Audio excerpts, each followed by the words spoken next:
नमस्कार दोस्तों, हम ट्राई एंगल के बारे में पढ़ रहे थे। ट्राई एंगल के अंदर हमने बहुत सारी चीज़ें पढ़ ली थी। परिवर्त के बारे में, परिवर्त त्रिज्या क्या होती है, हमने बात केंद्रक के बारे में कर ली थी, अंतः केंद्रक के बारे में बात कर ली थी, हमने परिकेंद्रक के बारे में बात कर ली थी, बाह्य केंद्रक के बारे में बात कर ली थी। अब ये ट्राइंगल आपका कंप्लीट होने वाला है, लगभग एक क्लास के अंदर इसके बाद होगी और ये ट्राइंगल आपका अच्छी तरीके से कंप्लीट हो जाएगा।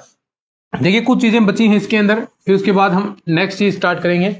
देखिए हम बात करते हैं कि समबाहु त्रिभुज है आपके पास। समबाहु त्रिभुज में ध्यान से देखिएगा कि जो आप अभिलंब डालते हैं, में अभिलंब डालेंगे, ये समबाहु त्रिभुज है। ये इंपॉर्टेंट चीज है भाई, देखो ये समबाहु त्रिभुज है एबीसी, ठीक है। इसमें आप शीर्ष से कोई अभिलंब डालते हैं सामने वाली भुजा में, इसकी लंबाई हमने ए मान ली। समबाहु त्रिभुज है तो सभी भुजाएं क्या होंगी, एक समान लंबाई की होंगी। ये पॉइंट आप मान लीजिए डी मान लीजिए, ठीक है। समबाहु त्रिभुज है, अभिलंब आप डालते हैं तो ध्यान रखने वाली बात क्या है कि समबाहु त्रिभुज के अंदर शीर्ष से डाला गया सामने वाली भुजा पर लंब सामने वाली भुजा को समद्विभाजित करता है। ये नाम आप लिख सकते हैं कि समबाहु त्रिभुज में, ये स्टेटमेंट इंपॉर्टेंट है भाई। समबाहु त्रिभुज में शीर्ष से सामने वाली भुजा पर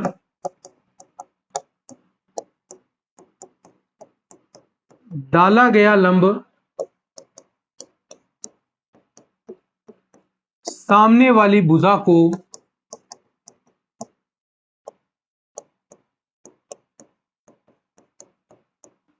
समद्विभाजित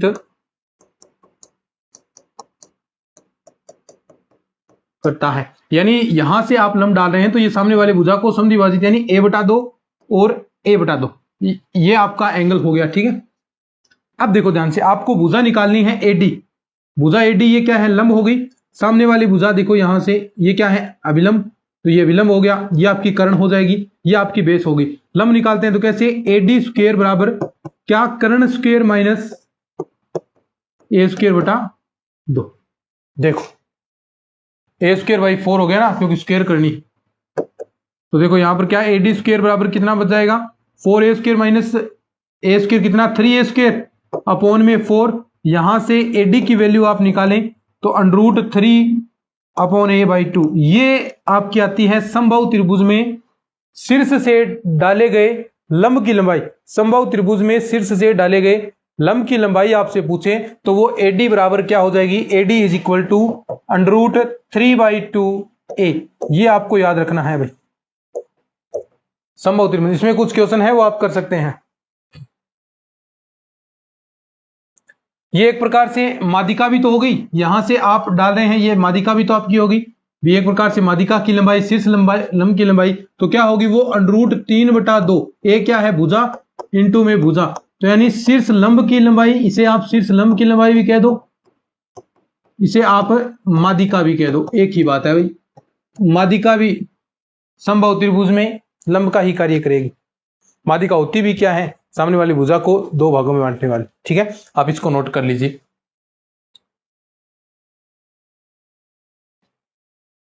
ठीक है। अब एक समबाहु त्रिभुज के लिए ही ये स्टेटमेंट आपको ध्यान रखना है।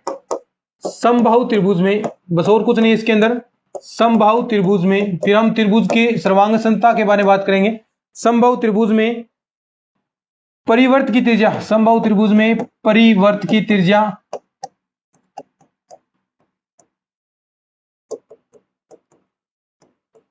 तथा अंतःवर्त की त्रिज्या तथा या और अंतःवर्त की त्रिज्या का अनुपात कितना होता है, 2:1 होता है भाई।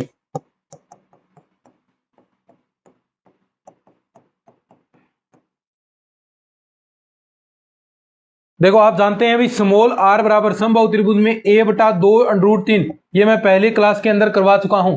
और ऐसे ही जो r है परिवर्त की त्रिज्या, वो होती है a बटा √2 3। तो यहां से दोनों का अनुपात आप निकालते हैं r अपॉन स्मॉल r करेंगे तो देखो a बटा √3 यहां, और ये ऊपर चला जाएगा 2 बटा √3 अपॉन a, तो a से a कैंसिल, √3 से √3, तो r अनुपात r क्या आ गया आपके पास 2:1, ये ऐसे निकलता है। ठीक है, यानी ये स्टेटमेंट समझ में आ गया कि एक समबाहु त्रिभुज में परिवर्त की त्रिज्या, परिवर्त बड़ा है तो परिवर्त की त्रिज्या बड़ी होगी, तो परिवर्त की त्रिज्या बड़ी है, परिवर्त की त्रिज्या और अंतःवर्त की त्रिज्या का अनुपात क्या होता है 2:1 होता है, यानी 2 परिवर्त होगी और 1 आपकी अंतःवर्त, तो 2:1 आपकी होती है। तो आप कोई से भी निकाल सकते हैं, अगर आपको परिवर्त की त्रिज्या दे तो आप अंतःवर्त की निकाल सकते हैं, परिवर्त की दे तो आप अंतःवर्त की, अंतःवर्त की दे तो आप परिवर्त की त्रिज्या भी निकाल सकते हैं। ठीक है, तो कैसे भी, 1 मिनट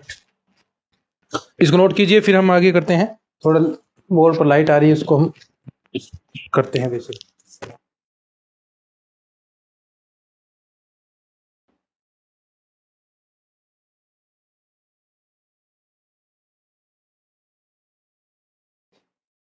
अब ठीक है,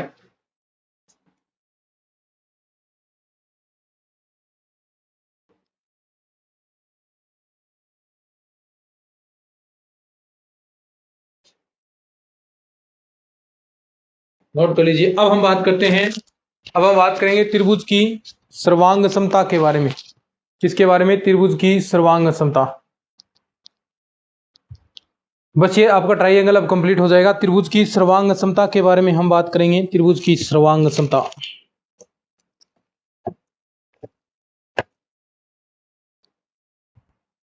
इसमें बात करेंगे, देखो त्रिभुज की सर्वांग समता के बारे में। किसके बारे में? त्रिभुजों की सर्वांग समता। त्रिभुज की सर्वांग समता, सर्वांग समता देखो नाम से स्पष्ट है, सर्वांग समता यानी सर्व अंग समान। सर्वांग समता एक नाम आएगा समरूप, दोनों में अलग अलग है चीजें। देखिए सर्वांग समता, प्रत्येक अंग समान, यानी त्रिभुज के अंदर ये 2 त्रिभुज हैं ए बी सी, ध्यान से समझिएगा, ये पी क्यू आर। त्रिभुज सर्वांगसम होंगे और एक है समरूप। त्रिभुज सर्वांगसम कब होंगे? जब एक त्रिभुज दूसरे त्रिभुज को पूरी तरह ढक ले, अर्थात यानी दोनों त्रिभुजों का क्षेत्रफल, परिमाप, ये सभी क्या हो? समान हो।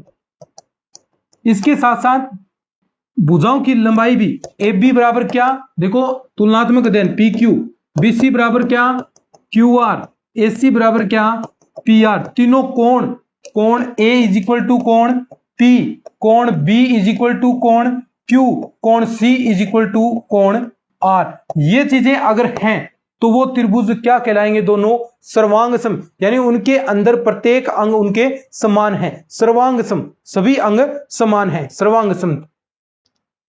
तो ये त्रिभुज की क्या होगी? सर्वांग समता, यानी प्रत्येक अंग समान होने चाहिए। तो इसके लिए कुछ नियम आते हैं, आपके कुछ नियम होंगे सर्वांग समता के।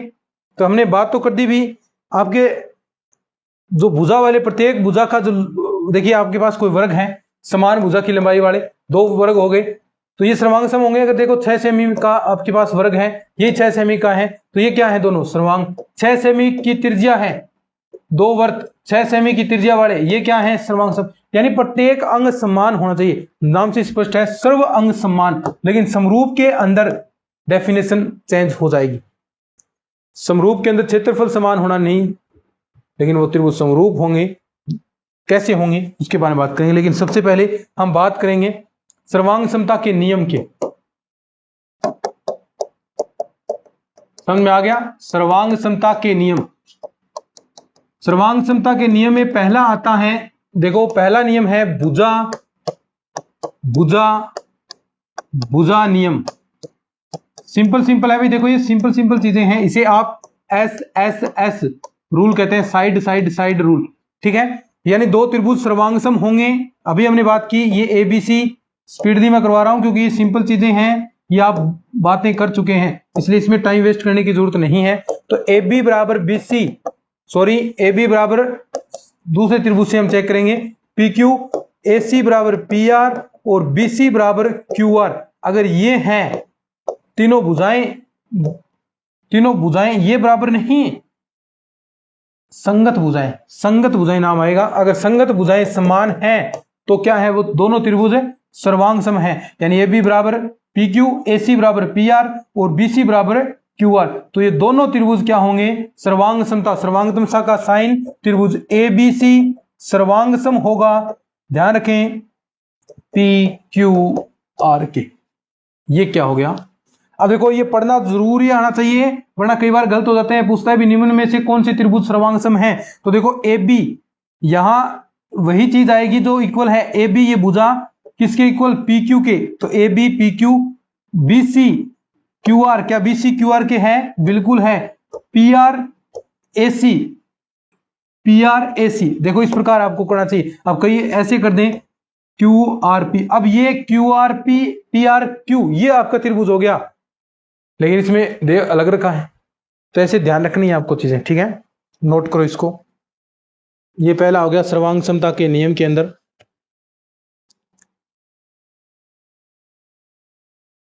क्वेश्चन भी लिख सकते थे, कोई ये 6 हो गया, ये 5 मान ले, ये 4 मान ले, तो ये भी क्या 6 5 4 होना चाहिए।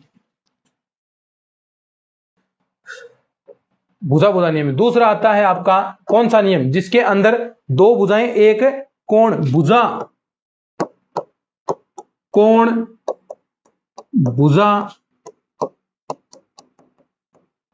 नियम, SAS रूल।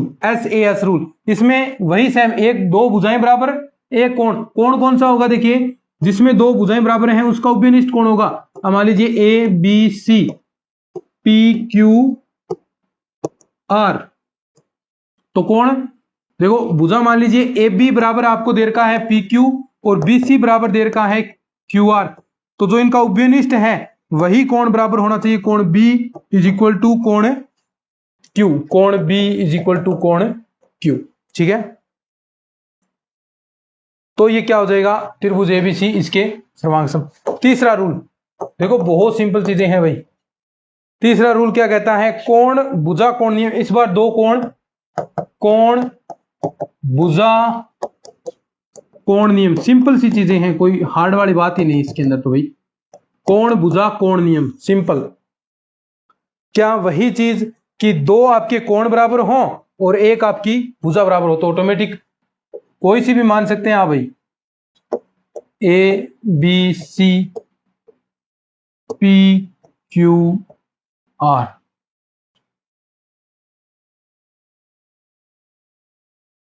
तो दो भुजा इक्वल और दो सॉरी इसके अंदर दो कोण B बराबर कोण Q हो जाए, कोण C और कोण QR, यानी कोण B इज इक्वल टू कोण Q, कोण C इज इक्वल टू कोण R। ये दो कोण मान लीजिए ये 60 डिग्री है, तो ये भी 60 डिग्री, ये आपका 30 डिग्री है, तो ये भी आपका 30 डिग्री, तो ये ऑटोमेटिक आपके एंगल सेम हो जाएंगे ना, दोनों एंगल सेम हो गए। ये भुजा मान लीजिए AB इज इक्वल टू किसके, PQ के, तो ये क्या होगा आपका सर्वांग सम त्रिभुज होगा। सिंपल सी बातें हैं भाई, कुछ नहीं। अब देखो एक इसके अंदर समकोण दे दे, समकोण कर्ण भुजा, ये नियम, यानी एक तो दोनों क्या हो, समकोण त्रिभुज हो, ABC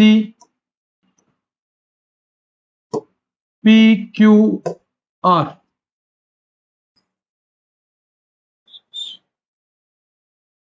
समकोण कर्ण भुजा नियम, समकोण कर्ण भुजा नियम, समकोण कर्ण भुजा नियम, ठीक है। तो देखो इसके अंदर ये एक दो आपका समकोण हो, तो देखो यहां पर समकोण है, एक कर्ण इक्वल होना चाहिए, ये AC और ये PR, यानी AC is equal to PR, एक समकोण हो गया, एंगल कोण B कोण Q is equal to 90 degree, और एक कर्ण हो गया, एक भुजा, इनमें से कोई भुजा हो AB बराबर PQ। अगर इस प्रकार है तो ये क्या हो जाएगा, समकोण कर्ण भुजा नियम, और इससे त्रिभुज ABC सर्वांग सम होगा किसके, त्रिभुज PQR के। ये होगी सर्वांग समता। तो ये चारों नियम मैंने आपको बता दिए। कौन कौन से बताएं, कौन कौन से नियम आपको बताए हैं, तो एक तो मैंने बताया भुजा भुजा भुजा नियम, यानी तीन भुजाएं आपके पास हैं, तीनों भुजाएं क्या हों, बराबर हैं, तो त्रिभुज क्या होंगे, सर्वांग सम होंगे। दूसरा हमने क्या बात की, हमने बात की भुजा भुजा कोण, यानी दो भुजाएं इक्वल और एक कोण, कोण कौन सा, जो दोनों भुजाओं के अंदर उभयनिष्ठ होगा, ए बी बराबर पी क्यू और बी सी बराबर आपने क्यू आर किया, तो दोनों में कौन सा, कोण बी इज इक्वल टू कोण क्यू, तो वो क्या होगा, सर्वांग सम। फिर हमने बात की कोण कोण भुजा, यानी दो कोण इक्वल होने चाहिए और एक भुजा अगर आपकी इक्वल है तो भी त्रिभुज क्या होंगे, आपके सर्वांग सम होंगे। तो इसके बारे में भी हमने बात की। एक हमने क्या बात की, एक हमने बात की समकोण कर्ण भुजा, यानी एक तो समकोण होना चाहिए, दोनों त्रिभुज समकोण होने चाहिए, और एक आपकी जो कर्ण भुजा है वो इक्वल होनी चाहिए, और एक समकोण कर्ण एक भुजा इक्वल होनी चाहिए, समकोण 90 डिग्री के दोनों और एक कर्ण इसमें इक्वल होना चाहिए। और साथ में अब देखो क्वेश्चन क्वेश्चन करते हैं, अब कुछ क्वेश्चन करेंगे, फिर उसके बाद हम और आगे बात करेंगे, ठीक है। क्वेश्चन क्वेश्चन कहता है कि त्रिभुज एबीसी तथा त्रिभुज डीईएफ में, त्रिभुज एबीसी तथा त्रिभुज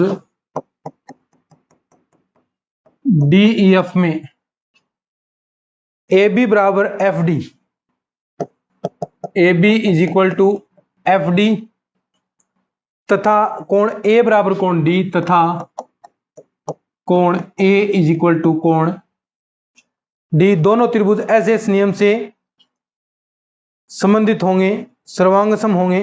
दोनों त्रिभुज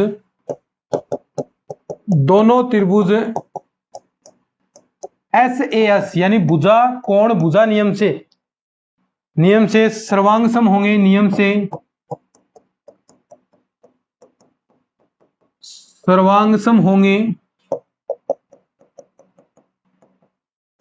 यदि नंबर एक ऑप्शन है B C is equal to E F, दूसरा है A C is equal to D E, और तीसरा है A C is equal to E F, और चौथा है बी सी बराबर डी। अब बता दो, सबसे पहले देखो ये क्वेश्चन जबरदस्त है भाई, बहुत बढ़िया क्वेश्चन है। देखो त्रिभुज एबीसी तथा त्रिभुज डीएफ में ए बी बराबर एफ डी, देखो ध्यान से त्रिभुज बनाए, ये ए बी सी और ये हो गया आपका डी ई एफ। इसने क्या कहा है, A B is equal to F D, यानी ए बी किसके इक्वल है, एफ डी के, तो एक भुजा ये होगी। कोण ए इज इक्वल टू कोण डी, कोण ए इज इक्वल टू कोण डी, तो इसने पूछा है ऐसे सिनेम से एक कौन सी भुजा इक्वल होगी इसके, ऐसे सिनेम में क्या होगी, दो भुजा और एक कोण, तो एक भुजा तो इसने दे दी, एक कोण दे दिया। अब आपको बताना है भी वो भुजा कौन सी है ऐसे इस नियम से भी जिससे त्रिभुज सर्वांग सम होंगे, तो बताएं कौन सी भुजा होगी, क्या बीसी बराबर ई एफ होगा, बीसी बराबर ई एफ होगा क्या, बताएं। मैंने कहा कि जो एंगल आपका आएगा इक्वल वाला वो दोनों भुजाओं के जो उभयनिष्ठ होगा उससे, तो दोनों जो एंगल आया है कोण ए और कोण डी, इसमें ये तो दे दिया आपको इक्वल, तो बची कौन सी, एक ए सी बची है और एक डीई बची है, A C is equal to DE, ये आपका होगा। अब इन दोनों में उभयनिष्ठ कौन सा हो गया, कोण ए और कोण डी, तो ये आपका आंसर हो जाएगा। ये नहीं होगा, ये नहीं होगा, ये नहीं, समझे क्या बात को। ऐसे एस नियम से दो भुजा एक कोण आपको बराबर करना है, इसमें एक भुजा और एक कोण दे दिया बराबर, अब आपको बतानी है ऐसे एस नियम से कौन सी भुजा आपकी बराबर होगी, तो ये आप बता देंगे अच्छे से।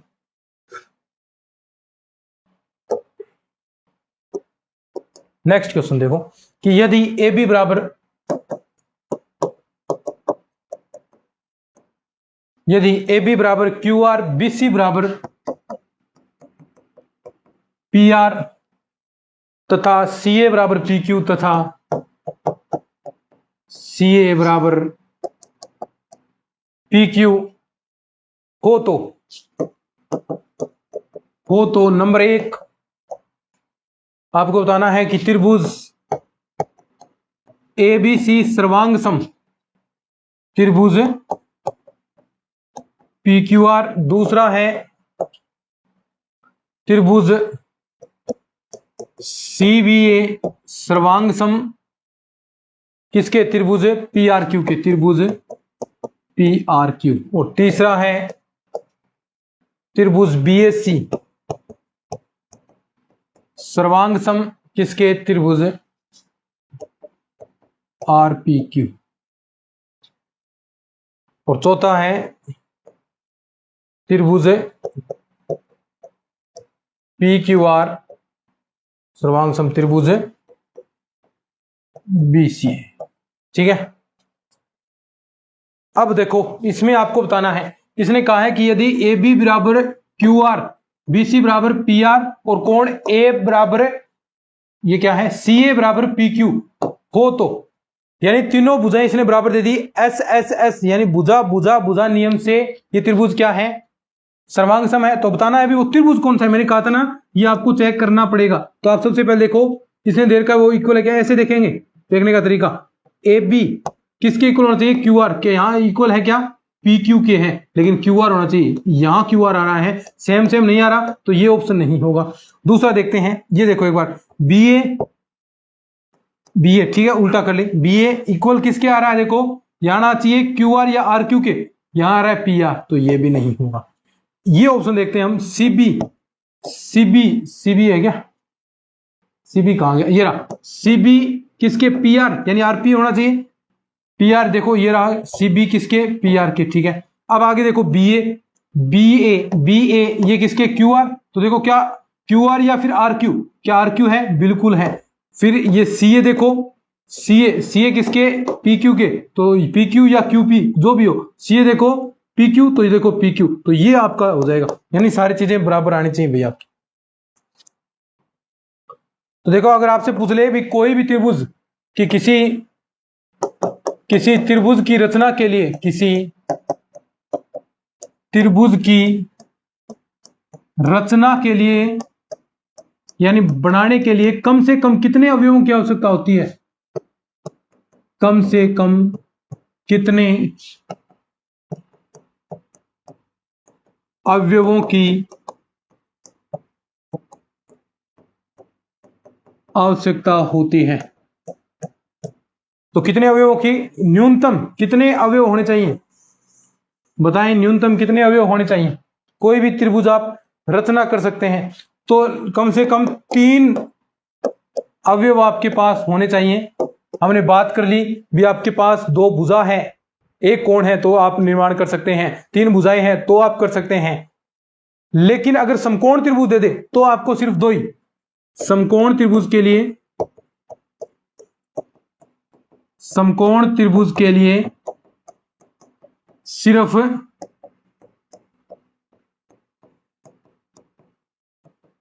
2 अवयवों की आवश्यकता।